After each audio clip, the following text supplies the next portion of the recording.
Yes, hello, my name is Brent Wilson. I'm thrilled to be visiting with you today and sharing some thoughts about professional learning. I welcome you to the class that we're beginning and hope that this experience goes well for all of us.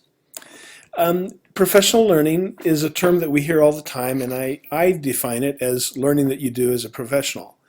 Of course, that begs the question of what do we mean by learning, what do we mean by profession, and lots of other related questions. So there's some related terms that you'll hear in our class, and we'll talk about some of these today.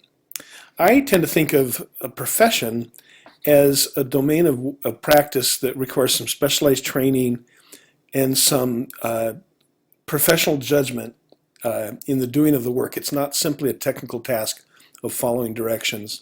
And there's an element of public trust involved. To some extent, you're committed to the public good. Lee Shulman talked about the profession in similar terms. His list is a little longer, and this week we read an article that outlines these points. I think it's worth keeping in mind. He adds a couple of good things.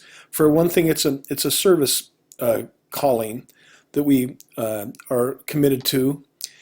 We have to probe for understanding of a theoretical kind, a scholarly pursuit of understanding. There's elements of professional community involved as well. And we learn from our experience and get better at the job that we're doing. You hear professional learning talked about, and you also hear about professional development. I tend to think of professional development as a program or intervention that somebody's developed for our use, and that we are recipients or participants in that PD offering. Professional learning is a broader construct to me, and it talks about how we learn as professionals.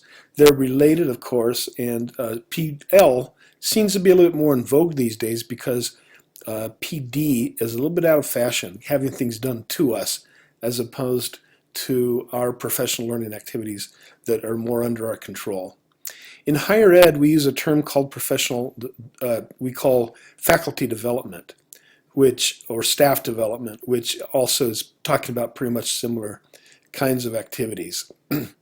Now, I like the idea, the simple framework that Jones and Dexter use of talking about formal PD, including professional learning communities, because those are often established more formally, as one kind of professional learning. But important other kinds are informal learning activities that teachers initiate on site, working with other people, doing things that are of more of informal nature. Sometimes those are coaching or mentoring related. And then the kinds of independent learning activities that individual professionals engage in that really don't have any direct ties to the organization.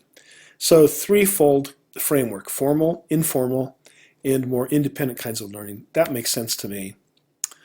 Common forms that professional learning will take will be some kind of professional development sponsored by your school district based on some priority or initiative that they're developing.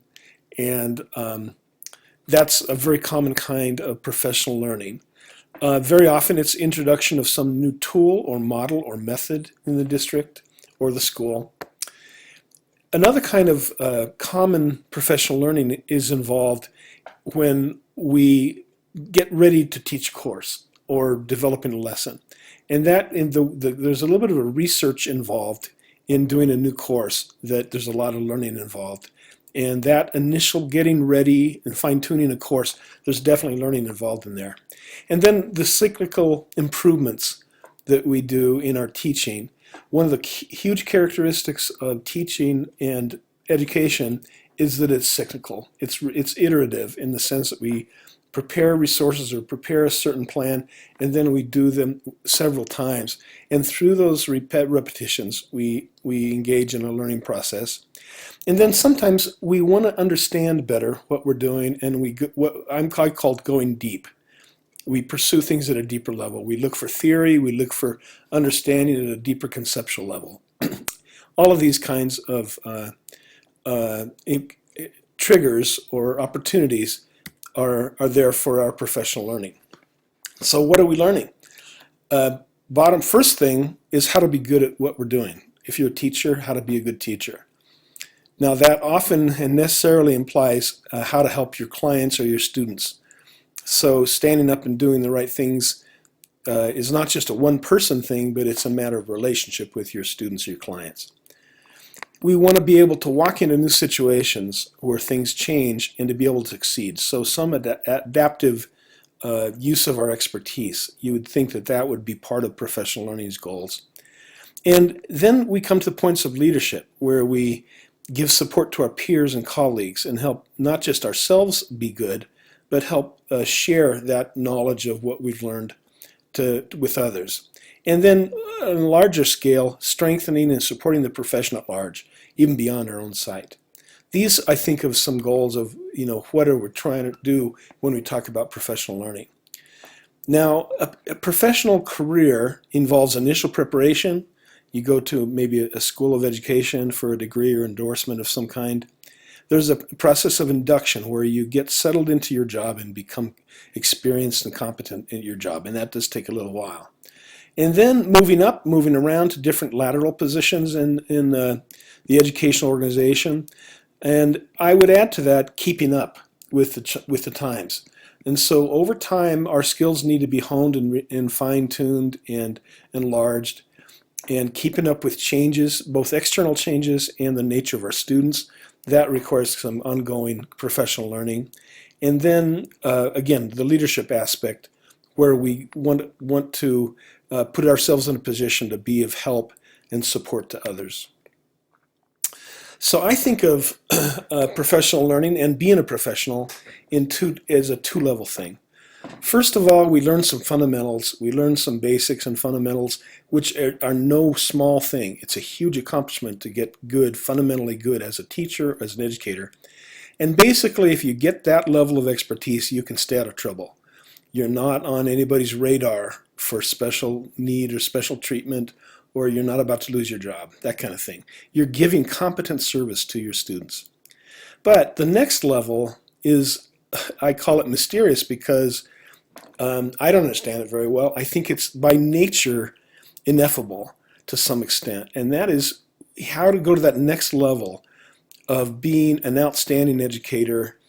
What I mean by that is creating experiences that are transformative for students. How to do that? That's a great question. That's why you get the EDD. That's why you get the advanced training to learn how to do that kind of leadership, transformational leadership. So the kinds of professional learning that are happening in schools and in educational establishments are changing. I see shifts towards more teacher responsibility in taking responsibility for their own learning and their own competence. Districts are taking more responsibility in comparison to universities. And partnerships, of course, of various kinds, business school partnerships, university school partnerships, various kinds of partnerships are happening more, which I think, again, crosses boundaries, makes us a little bit uncomfortable, creates learning opportunities. Community is of increasing importance. Online professional development is happening more and more. And the bottom line is that educators have more choices than ever in how you approach your professional learning, which is a good thing. Now, your professional learning profile that you're going to be working on shortly, I want to know about you. Tell about your work setting and the role that you play.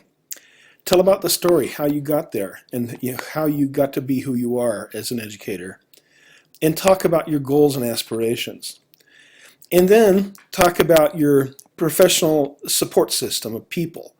At your local site, who are some key people that you depend on for mentoring or support or expertise. And then remotely, people that are not necessarily at your local site. And sometimes people you may not even really personally know, but that you follow their work. These can be part of your personal learning network. Your personal learning environment would be consist of the tools that you can use, the environments and platforms, the resources that you use to be a productive and self-learning educator. So put that together, create a profile for yourself of professional learning, or we could add technology to it, And that would be your initial sketch from which you would set some goals and do some activities in this course. Thank you. Hope it's been useful to you listening to these few words, and look forward to getting to know you better. Take care. Bye.